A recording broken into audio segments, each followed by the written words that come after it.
मेरे पास तो एक ही चारा है, तहसील में जाकर आत्महत्या कर लूंगी। रामनरेश मीना जरा उसके द्वारा हमारे से रिश्वत मांगी जाती है 30,000 रुपये, जो 20,000 में डील की जाती है। 20,000 ये बड़ा गंभीर आरोप है। नहीं, खुद दे के आए घर पर जी। नमस्कार जय किसान साथियों, मैं हरि बेनीवाल किसान जागृति मंच पर एक और वीडियो में आपका स्वागत करता हूँ। साथियों, हमारे गाँवों में देहात में किसान कानूनों की उलझनों में किस प्रकार उलझे हुए हैं, इसके बहुत सारे मामले हमने आप तक पहुंचाए। सूरतगढ़ पेराफेरी का मामला हो या फिर गाँवों में सीमा ज्ञान से संबंधित मामले हो, मार्गों से संबंधित मामले हो, उनमें कानून किस प्रकार से पैसे और सत्ता के पीछे चल के संबंधित किसान को न्याय देने की बजाय उसको भटकाने का काम करता है।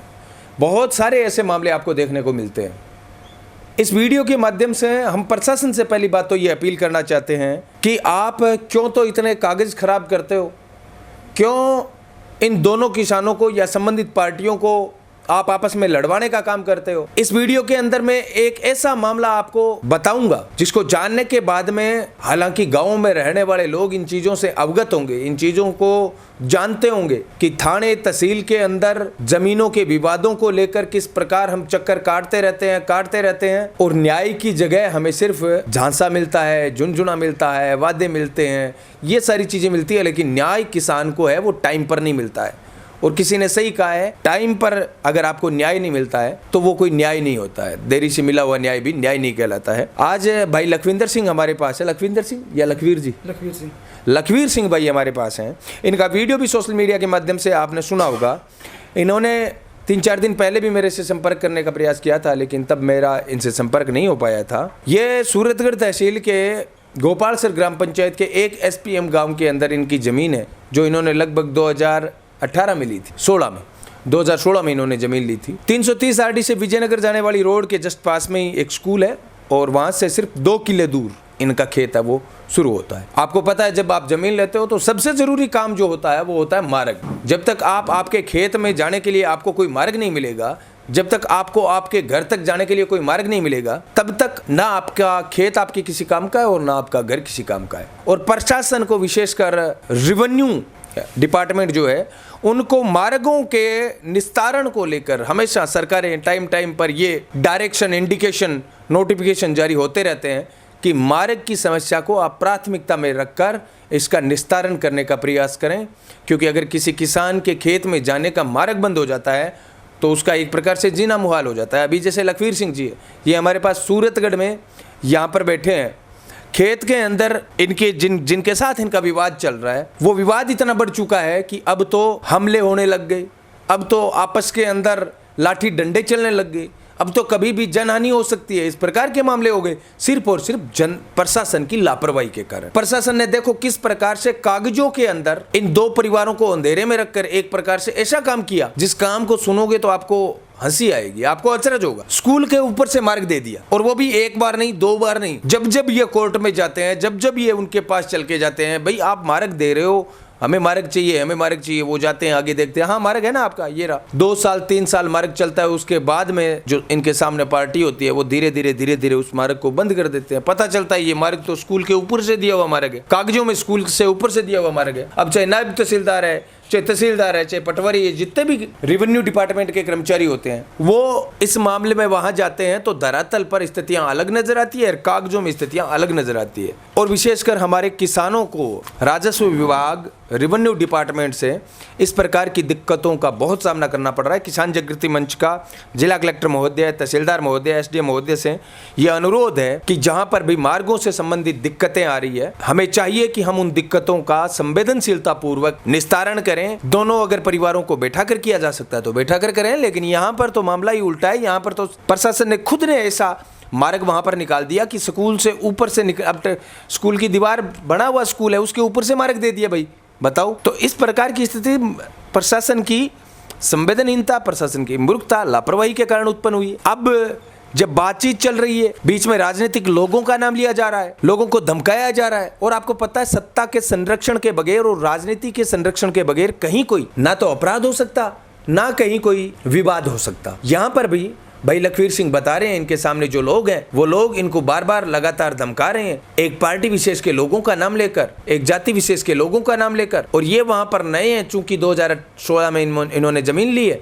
ज़्यादा लोगों को ये जानते नहीं है। लेकिन आज एक अकेले, चाहे इनके पापा हैं या खुद लखवीर भाई सर्विस करते हैं या इनकी माताजी खेत ढाणी में अकेले होंगे, तो कभी भी इन पर जानलेवा हमला हो सकता है। इस प्रकार की परिस्थितियां प्रशासन की लापरवाही के कारण मामला मेरे सामने है। मैं चाहता हूं खुद लखवीर भाई एक बार आपको बताएं और उसके बाद में मैं कागजों में वो चीजें आपको बताऊंगा जिन चीजों को देखकर जानकर आपको बड़ा हैरानी होगी, आपको बड़ा अचरज होगा कि हमारे प्रशासन में इस प्रकार के काम भी हैं, वो भी हो सकते हैं। और वैसा हम सब जानते ही हैं, हिंदुस्तान के कानून को लेकर, कानून के क्रियान्वयन को लेकर ये सब हमें पता है कि कहाँ हमारा कानून कितना संवेदनशील है, कितना लचीला है, ये सब हम जानते हैं। तो लखवीर भाई नमस्कार, जय किसान, स्वागत है आपका किसान जागृति मंच के अंदर। आपने 3-4 दिन पहले मेरे से जो है वो संपर्क करने का प्रयास किया था, लेकिन हमारा संपर्क है वो नहीं हुआ था। अभी मैंने आपका पूरा मामला आपसे जाना। ये कागजों की पेचीदगियां, ये कानूनों की पेचीदगियां, इन चीजों को आप झेल रहे हैं। और मैं ये कहता हूँ आज हिंदुस्तान के अंदर, लोकतंत्र के अंदर सबसे मुश्किल अगर कोई काम है तो वो यही है, इन कागजों, थाने, तहसील, इनके चक्कर काटना। इससे बड़ा मुश्किल काम कोई हो नहीं सकता। और जब इंसान को अपने खेत, अपने मार्ग, अपने गांव ढाणी में जाने के लिए अगर मार्ग ना मिले तो उसको किस प्रकार की परेशानी का सामना करना पड़ता है, ये हम समझ सकते हैं। मामला कैसे शुरू होता है, कौन कौन लोग इन्वॉल्व हैं, प्रशासनिक अधिकारियों का इसके अंदर क्या रोल है, और क्या होता तो आपको न्याय मिल जाता, क्या नहीं हुआ जो आप आज भटक रहे हो, इन सारी बातों पर थोड़ा संक्षेप के अंदर आप बताएं और उसके बाद में हम आगे की बात करेंगे। सर मैं लखवीर सिंह आपको बताना चाहता हूँ। सर ये मैटर है 2019 से शुरू हुआ मैटर। ये 2019 में हमारे को प्रशासन ने रास्ता पास करवा दिया 9 नंबर 10 नंबर किले में 16.5 फुट। तो हमने पड़ोसी को 3 नंबर बीघा में से 33.5 फुट 1 बीघा लंबी ज़मीन दे दी। उसके बाद पड़ोसी मुसलमान ने RSS स्टे ला के हमारा रास्ता बंद कर दिया। फिर हम स्टे जीत गए, हमारा फैसला हमारे हक में आ गया। फिर पड़ोसी रेवेन्यू बोर्ड अजमेर से जाके स्टे लिया है, फिर वो हमारा फैसला हमारे हक में आ गया, हम जीत गए। 30 मई 2023 को मैंने नायब तहसीलदार की एप्लीकेशन लगाई हुई, सर हमारा रास्ता सुचारू रूप से खुलाया जाए। तो फिर प्रशासन वहाँ जाता है। 2 तारीख को पटवारी साहबान और गिरदावर और पटवारी 2 टीम लगाई जाती है। फिर मौका देखा जाता है कि जो रास्ता मंजूर शुदा रास्ता वो स्कूल की बाउंड्री में आ चुका है। स्कूल की बाउंड्री में आने के बाद रास्ता खुलवाया नहीं जा सकता। फिर उसके बाद हमारे द्वारा नायब तहसीलदार राज्य सर रामनरेश मीणा जरा उसके द्वारा हमारे से रिश्वत मांगी जाती है, जो उनके द्वारा बात की जाती है 30,000 रुपये, जो 20,000 में डील की जाती है। 20,000 कौन रिश्वत मांगता है आपसे? रिश्वत हमारे से ली है रामनरेश मीणा, जो नायब तहसीलदार राज्य सर स्टेशन। ये बड़ा गंभीर आरोप है। तो खुद उन्होंने ली या बीच में कोई इनका दलाल था? नहीं, खुद दे के आया हूँ घर पर जी। घर से मेरी बात हुई है, मेरे पास लोकेशन पड़ी है उनके घर की, मेरी सारी कॉल डिटेल पड़ी है मेरे पास, कभी भी चेक करी जा सकती है मेरी रिकॉर्ड, सारी रिकॉर्ड पड़ी है। क्या नाम बताया नायब तहसीलदार का? रामनरेश मीणा। रामनरेश मीणा। और किस एवज में आपसे ये 30,000 रुपये लिए उन्होंने? वो कहते हैं यदि आपके पास मिलों की सिफारिश है तो मिलों की सिफारिश लगवा लो। क्या आपके पास यदि सिफारिश नहीं है तो मैं 30,000 रुपये लूँगा, 30,000 रुपये आप मेरे को एक किस्त में दे जाओ। मैंने कहा साहब गरीब आदमी में पैसा नहीं दे सकते, 20,000 तो आपको देने पड़ेंगे, नहीं तो मैं कार्रवाई नहीं करूँगा। 20,000 उन्होंने एक किस्त में लिए हैं। अच्छा, अगर आपके पास मिलों की सिफारिश है तो मैं आपका काम कर सकता हूँ, वरना पैसे लगेंगे। फिर उसके बाद सर हम मिलों का मतलब उनका किन से था? मिलों का मतलब क्या ना, ये सूटकर जो मिल है, जो इनके ये जो जिनसे ये डरते हैं अधिकारी है, जो कोई काम ही नहीं करे सर हमारा अधिकारी, चक्कर ये है। आपने इनका नाम सबसे पहली बार कब सुना? इनका मिलों का नाम सर हम नॉर्मल सुनते रहते हैं। हमारे को क्या लेना मिलों से, हमारा काम होना चाहिए सर, जो हमारे पास डॉक्यूमेंट हमारे उस हिसाब से न्याय दिया जाए। हमारे को मिलों से हमने क्या लेना है? ये प्रशासन भी बिका हुआ है। तहसीलदार के पास जाते हैं, वो कहता है मिलों की सिफारिश लगाओ। SDM के पास जाता है, मैं कुछ कर नहीं सकता, हम जाएँ कहाँ सर? और जो सामने लोग हैं वो कौन कौन लोग हैं? सामने लोग हैं यासीन खान और सरवर अली और उसके 2 लड़के हैं और मुमताज़ शेर मोहम्मद। ये सभी मेरे को ग्रुप बना के आए थे, 25-30 आदमी, 10-12 लेडी ले गए थे। और जो प्रेजेंट टाइम इनकी सिफारिश कर रहा है, जो गोपाल सर का भूतपूर्व सरपंच इब्राहिम है, वो दादागिरी दिखा रहा है। वो कहता है मैं बिल्लों का खास आदमी हूँ, तुम्हारी जमीन पर कब्जा कर लूँ, तुम मेरा कुछ नहीं कर सकते। बाकायदा ये कहा जा रहा है खेत में आके। ऐसी बात नहीं सर, धमकी दी जा रही है हमारे को कि हम मुसलमान लोग होते हैं, हम आपको जीने नहीं देंगे। यहाँ मिलों का नाम धमकी दी जाती है बारी बारी। अब फिर प्रशासन ने, आपने कभी इनसे संपर्क किया? मिलो ये बार बार नाम नाम आता है, तो आपने पता करने का कोशिश किया ये मिल कौन है, उनसे मिलते हैं? सर हमें मिलों से हमारा का कोई कांटेक्ट नहीं है, मिलों से क्या लेना, हमारा तो प्रशासन से निवेदन है अभी हमारा रास्ता जो है वो रास्ता दिया जाए। मिलों से क्या है, कल को दादागिरी है, मिल तो कल कह देंगे 13 बीघे जो जमीन है इंद्रजीत को गौशाला को दान कर दो। मिल तो ऐसे भी कह देंगे, मिल तो कह देंगे कल को पानी लगाना मेरे से डिजाइन लिखा के ले जाओ, डिजाइन लगा के बस पानी लगाएंगे खेत में। मिलों से हम परेशान हो चुके हैं बहुत ज्यादा। सरपंच इब्राहिम ने ये धमकी दी भी, नहीं तो हम आपकी पूरी जमीन पर कब्जा कर लेंगे। खेत में आए, मेरे खेत में आके हमारी बातचीत हुई आपस में, बहुत बोलचाल हुई हमारी। फिर मौके पर प्रेजेंट जो सरपंच है गोपाल सर का वो भी आया, वो भी मेरे ऊपर आके मेरी मम्मी के मेरे पापा के ऊपर हावी हो गया। क्या नाम प्रेजेंट का? प्रेजेंट सरपंच है साहब राम सरपंच, वो भी मौके पर खेत है। पुलिस प्रशासन भी मौके पर था, वो कहता वीडियोग्राफी हुई है। इन्होंने मतलब अपनी कोई ऐसी मतलब राजनीति नहीं छोड़ी जो हमारे पर मतलब कहीं प्रकार से हम जो हमारे को ना मारा जा सके। मतलब हमारे को पूरा मतलब एक तरफ एक गांव है, एक तरफ 2 आदमी है, मैं और मेरी माँ है साहब, देख लो एक तरफ एक पूरा गांव है। और किसी जनप्रतिनिधि से आप मिले यहाँ के लोग? हम किसी से नहीं मिले, हमने तो प्रशासन को बार बार प्रार्थना पत्र दे के अवगत करा दिया सर हमारा रास्ता खुलवाया जाए, हमारी कोई सुनवाई नहीं हो रही सर जी। मैं एक बात बताना चाहूँगा साथियों, पटवारी से लेकर एडीएम तक इन्होंने सभी जो प्रशासनिक अधिकारी हैं उनकी रिपोर्ट में आपको बताता हूँ। एक एडीएम की रिपोर्ट है, ये ताज़ा तरीन रिपोर्ट है, लगभग 28 जुलाई की, ज़्यादा पुरानी भी नहीं है। इस रिपोर्ट को मैं पढ़ूंगा और आप पढ़ने के बाद में आप अंदाज़ा लगा सकते हैं कि एक एडीएम अपने निम्न अधिकारियों को आदेश देता है और उन आदेशों की किस प्रकार से धज्जियां उड़ाई जाती है, उसका एक ताज़ा तरीन उदाहरण देखिए। ये कार्यालय अतिरिक्त जिला कलेक्टर सूरतगढ़, जिला श्री गंगानगर। एडीएम की पोस्ट आपको पता है अतिरिक्त जिला कलेक्टर होते हैं, एक प्रकार से सेकंड जिले के अंदर वो व्यक्ति होता है कलेक्टर के बाद में, जो पूरे आपके रकबे के अंदर कानून व्यवस्था का काम देखते हैं। विषय यहाँ पर बताया गया है प्रार्थिया, ये एडीएम साहब ने तहसीलदार जी को लिखा है, सूरतगढ़ तहसीलदार को लिखा है। एक बार मैं चाहता हूँ आप जूम करके ये चीज़ दिखाएं। सूरतगढ़ तहसीलदार को 28/7/2023 को एडीएम साहब ने लिखा है, विषय प्रार्थिया के रकबा का मंजूर शुदा रास्ता सरकारी स्कूल की सीमा में आने पर रास्ता खुलवाने बाबत प्राथमिक पत्र द्वारा इंद्रजीत कौर पत्नी श्री जंगीर सिंह। उपरोक्त विषयांतर्गत प्रार्थिया श्रीमती इंद्रजीत कौर पत्नी श्री जंगीर सिंह जी, ये आपकी माता जी हैं? हाँ जी, इंद्रजीत कौर मेरी माता सर। श्रीमती इंद्रजीत कौर पत्नी श्री जंगीर सिंह जी द्वारा प्रेषित अपने रकबे का स्वीकृत शुदा रास्ता मौका पर खुलवाने से संबंधित प्रार्थना पत्र इस कार्यालय में प्राप्त हुआ, जिसकी प्रतिलिपि मैं संलग्न पत्र के साथ प्रेषित कर रहा हूं कि प्रार्थना पत्र में अंकित तथ्यों का अवलोकन कर नियमानुसार रास्ता खुलवाने की कार्रवाई कर रिपोर्ट 7 दिवस में इस कार्यालय में भिजवाना सुनिश्चित करें। तो ये तो 7 दिन हो गए, 8वां दिन हो गया सर। 8वां दिन हो गया। शासन की तरफ से कोई हमारे पास आदेश नहीं है। अरविंद कुमार जाखड़ अतिरिक्त जिला कलेक्टर, अभी ये चले गए हैं। अर्पिता सोनी जी नए एडीएम यहाँ पर हमारे आ चुके हैं, तो और इसके अलावा ये प्रतिलिपि इनको भेज दी गई है। मेरा कहने का मतलब है अतिरिक्त जिला कलेक्टर तहसीलदार को आदेश देते हैं कि इस प्रकार से स्वीकृत मार्ग है जो आपने स्कूल के ऊपर से दे दिया, भाई उसको खुलवाने का आप काम करें, किस प्रकार से खुलवा सकते हैं आप। स्कूल तुड़वाएं तो देखें, या पड़ोस में से किस प्रकार से आपको भूमि अधिग्रहण करनी है तो वो देखें, लेकिन इस आदमी को मार्ग मिलना चाहिए जो पिछले कई सालों से लगातार भटक रहा है। ये अजमेर तक इन्होंने यहाँ से जो है वो चक्कर काटे हैं, और वहाँ पर भी जितने भी मुकदमे इन्होंने इन पर किए गए या इन्होंने अपने दावे ठोके, उनमें सब में इनको जीत मिली है। बावजूद इसके यहाँ की स्थानीय राजनीति के दबाव में आकर, उस परिवार विशेष के एक छोटे से दबाव में आकर इस परिवार को प्रताड़ित किया जा रहा है, इस परिवार को मार्ग नहीं दिया जा रहा है। ये मैं कहता हूँ राजनीति की संवेदनहीनता की पराकाष्ठा है, ये प्रशासन की लापरवाही की पराकाष्ठा है, और इन पराकाष्ठाओं को दूर तभी किया जा सकता है जब हम सब लोग इन चीज़ों को जानें कि किस प्रकार कानून की पेचीदगियों का हमारे खिलाफ प्रयोग होता है। तो ये बात चल रही थी। इसके बाद में मैं एक चीज़ और बताना चाहूँगा लखवीर भाई, ये क्या होता है कि 2 जून को ये आपके पटवारी, नायब तहसीलदार, 2 पटवारी और नायब तहसीलदार ये जाते हैं, 3 पटवारी है बाकायदा, 3 पटवारी नायब तहसीलदार 2 जून को इनके खेत में जाते हैं, और ये एक प्रकार से फर्द रिपोर्ट बनाते हैं कि यहाँ पर इस मार्ग को खुलवाया जाना उचित होगा, लेकिन स्कूल आने के कारण ये खुलवाया नहीं जा सकता।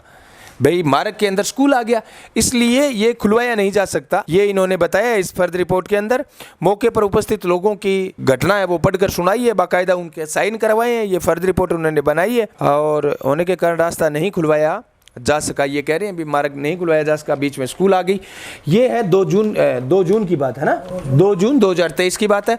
और उसके बाद में देखो 16 जून 2023, मतलब 14 दिन बाद में वही उसी प्रकार से पटवारियों का लवाजमा जाता है, 2-2 3-3 पटवारी जाते हैं, नायब तहसीलदार जाते हैं। जाने के बाद में वही अधिकारी ये कहते हैं कि इस मार्ग को रास्ते में किसी भी प्रकार की दखलंदाजी नहीं की जाएगी। भविष्य में इस प्रकार की व्यक्ति ने रास्ते को अवरुद्ध किया तो उसके खिलाफ नियमानुसार कार्रवाई की जाएगी। घटना लिखने के बाद मौजूद व्यक्तियों को पढ़कर सुनाया गया, परंतु मौजूद व्यक्तियों ने हस्ताक्षर करने से इनकार कर दिया। इनका कहने का मतलब ये है साथियों कि 16 जून को ये कह रहे हैं मार्ग हमने खुलवा दिया। 16 जून को ये अधिकारी, ये सब लोग कह रहे हैं हमने मार्ग है वो खुलवा दिया, जबकि 2 जून को ये लोग कह रहे हैं कि मार्ग नहीं खुलवाया नहीं जा सकता। मतलब एक ही प्रकार के जो लोग हैं, एक ही प्रकार के कर्मचारी हैं, वही कर्मचारी 14 दिन पहले ये कहते हैं कि मार्ग खुलवाया नहीं जा सकता और 14 दिन बाद में मार्ग खुलवा कर आ जाते हैं। इसका मतलब ये हुआ कि आप या तो पहले गलत थे या अब गलत हो। कौन गलत है कौन सही है, फर्क इस बात का नहीं पड़ता है। फर्क इस बात का पड़ता है कि एक परिवार अपने खेत से दूर रहने को मजबूर है, एक परिवार अपने खेत में शांति की जिंदगी नहीं जी पा रहा है, एक परिवार के ऊपर लगातार हमले हो रहे हैं और आने वाले भविष्य में किसी बड़ी घटना घटित हो सकती है अगर प्रशासन संवेदनशीलता नहीं दर्शाता है और अगर सियासत इसी प्रकार की संवेदनहीनता बरती रही तो इसके अंदर लखवीर भाई एक और चीज़ मैं आपसे जानना चाहूँगा। जी सर। तो ये लोग जब आपने ज़मीन ली, हाँ जी, सबसे पहले आपको मार्ग मिला ही होगा, आपने घर भी बनाया होगा, तब क्या बात थी और उसके बाद में ये ऐसे घटनाक्रम हुआ कैसे कि आपके ये मार्ग का विवाद उत्पन्न हुआ? ये मार्ग का सर जो पहले जमीन ली थी, ये रास्ता स्कूल के दीवार के बराबर चल रहा था रास्ता ये। ठीक है। तो ये क्या सर, जब हमने दावा लगाया 2018 में, तो ये मेन गलती पटवारी की और एसडीएम तहसीलदार इनकी गलती है, क्योंकि इन्होंने पैमाइश नहीं की ज़मीन की। अच्छा। बैठे बैठे उन्होंने मतलब रास्ता 10 नंबर किला में काट दिया, लेकिन वहाँ पर मौके पर जाकर जरीब से उस रास्ते को नहीं नापा गया। इसमें सबसे बड़ी गलती इन अधिकारियों के, जो एसडीएम साहब ने पास कर दिया, तहसीलदार ने साहब पास कर दिया और पटवारी जी ने रिपोर्ट कर दी रास्ता चालू है, मतलब यहाँ रास्ता दे तो उचित है। प्रशासन ने रास्ता काट दिया, अब वो रास्ता गैर मुमकिन रास्ता कट चुका है सर। वो रास्ता दिक्कत ये कहने का मतलब ये है साथियों कि प्रशासनिक अधिकारी वहाँ पर अगर मौके पर जाकर देखते भी यहाँ पर स्कूल है, इस नंबर किले में हम ये जो मार्ग निकालेंगे इतना स्कूल के अंदर आ रहा है या इतना बाहर आ रहा है, तब ये दिक्कत कभी नहीं आती। लेकिन इन लोगों ने क्या किया, ऑफिस के अंदर बैठे बैठे आरामदायक नौकरी जिसे कहते हैं वो करते करते इन लोगों ने क्या किया, इस मामले को बड़ा कर दिया और रास्ता निकाल दिया, स्कूल की दीवार के ऊपर से मार्ग निकाल दिया। इसका मतलब ये हुआ कि ये प्रशासन की संवेदनहीनता की परिणाम के कारण हुआ है।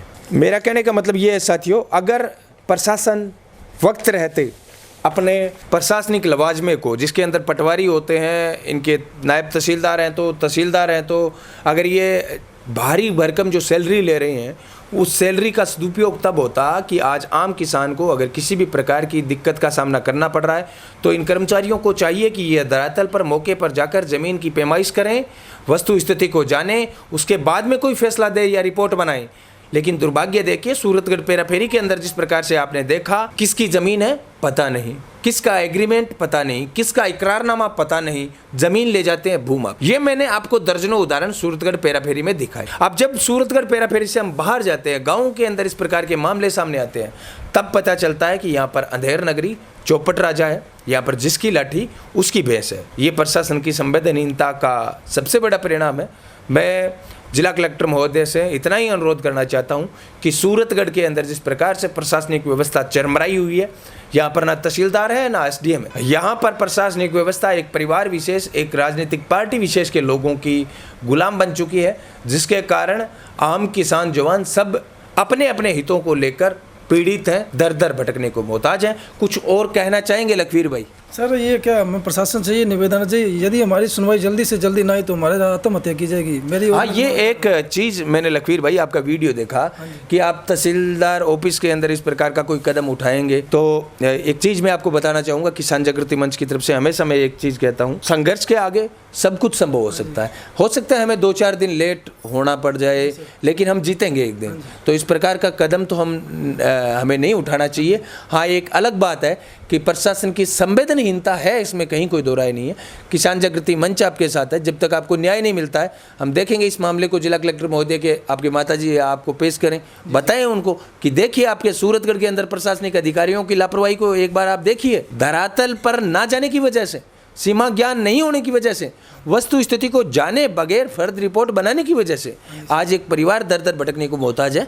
और ये हमले वाली क्या बात है, क्या मतलब आपको दिक्कत आ रही है? वहाँ पर कौन लोग है वो इस प्रकार से हमले की धमकी दे रहे हैं? मतलब पड़ोसी मुसलमान जो लोग है सर, वो उनका मतलब 25-30 आदमी आए थे, 20-20 लेडी ले आते हैं। जब हम खेत में जाते हैं मतलब ग्रुप आया था, ग्रुप इतना हैवी हो चुका है सर, मेरे पास मौके पर वीडियो पड़ी है उनकी, खेत में आके कसिया चलाते हैं, वार करते हैं, वो भी वीडियो पड़ी है। हम थाने में जाते हैं, थाने में हमारी कोई नहीं सुनवाई करता, प्रशासन के पास आते प्रशासन नहीं सुनता, क्योंकि मिलों का दबाव इतना है, हमारी किसी प्रकार की सिफारिश नहीं चल रही। थाने वाले हमारे को फ़ोन कर देते हैं, अभी स्टे मिल गया सामने वाली पार्टी को, आप अलर्ट हो जाओ, आप अपना ध्यान रखना।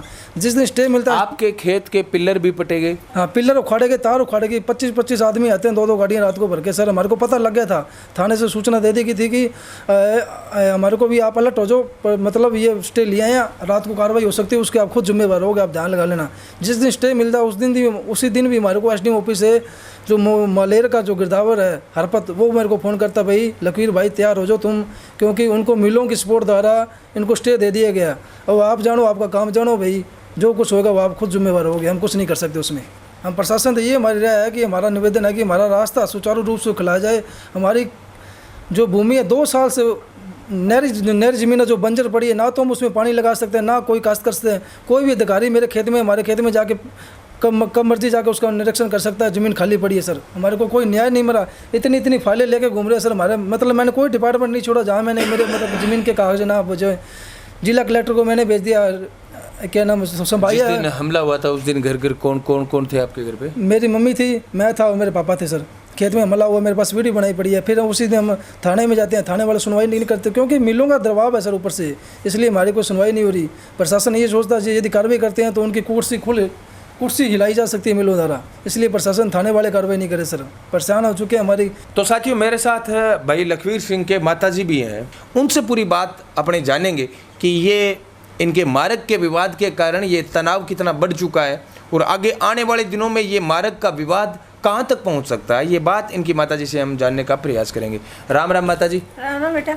तो आपने जो वो मार्ग को विवाद है माताजी, अभी लखवीर भाई बताए हो क्या भाई जगह सामला लोग है, वे बार बार थाना डरा रहे हैं, हमले की बात कर रहे हैं, इकट्ठा हो गया आज प्रशासन जावा जन बे लोग पीछे हट जाए और वो प्रशासन वापस बटू हट जाए, जना बे बेड़ा हुआ थरकन आ जाए। रात को बताया जा रहा है कि आपके पिलर भी खेत में से हटाए उन लोगों से, वो पूरा मामलो मार्गो है भी मतलब बे लोग सामला जगह लोग है, बे इतना क्यों अग्रेसिव हो रहा, खैर अपन के खतरो है भी चीज़ों?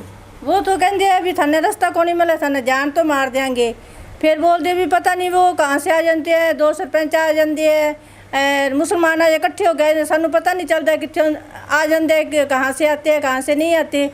हम तो खेत अकेले रह जाते हैं, फिर आके पुलिस भी आ जाती है, फिर पुलिस आके चुपचाप चली जाती है, फिर चुप हो जाते हैं, फिर बाद में लाठी डंडे लेके फिर आ जाते हैं। तो अब खेत में कौन है? खेत में कोई नहीं, खाली पड़ा है, 2 साल से बंजर पड़ा है खेत।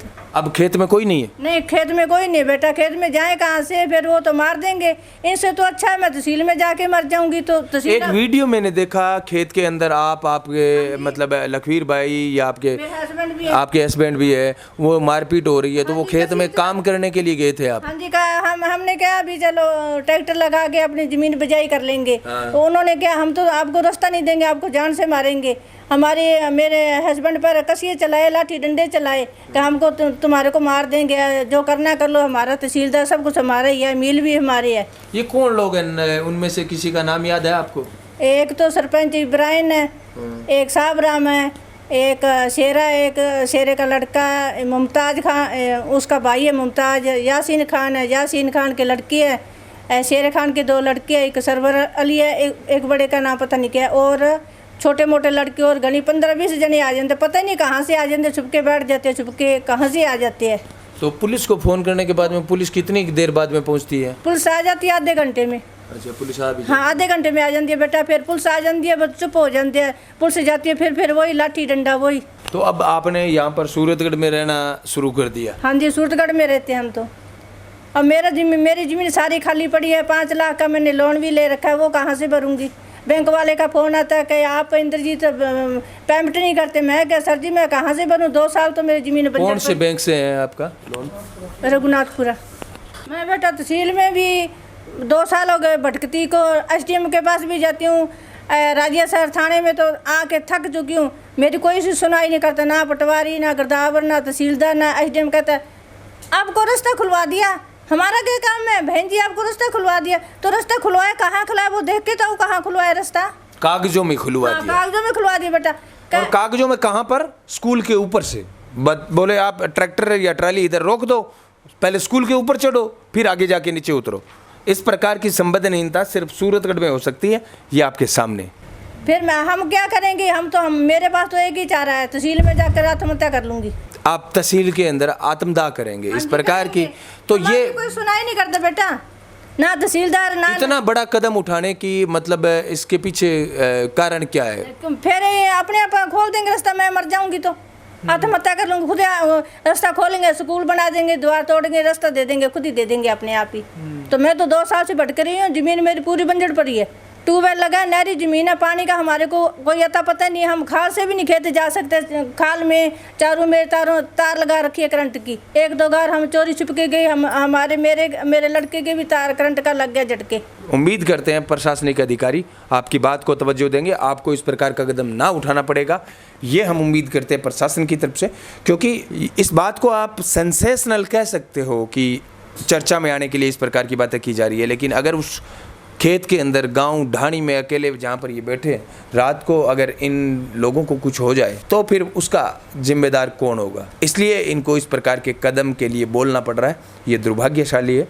प्रशासन को भी सोचना चाहिए। इस वीडियो में बस इतना ही। लगे कि किसी किसान की पीड़ा को हमने दिल से उठाया है तो इस वीडियो को 5 से 7 दोस्तों को शेयर करके जय किसान।